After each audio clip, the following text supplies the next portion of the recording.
iisipin, paulit-ulit lang para bang wala ng kulay. Palaging ganito, ano ang punto ng iyong buhay? Sa sweldo, babayad, sa sweldo, babayad.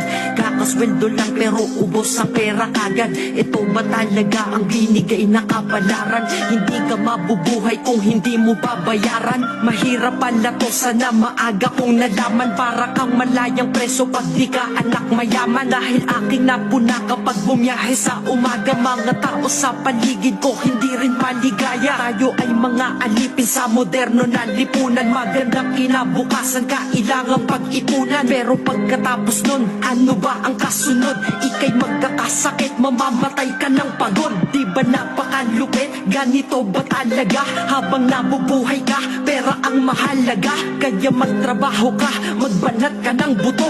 Yan ang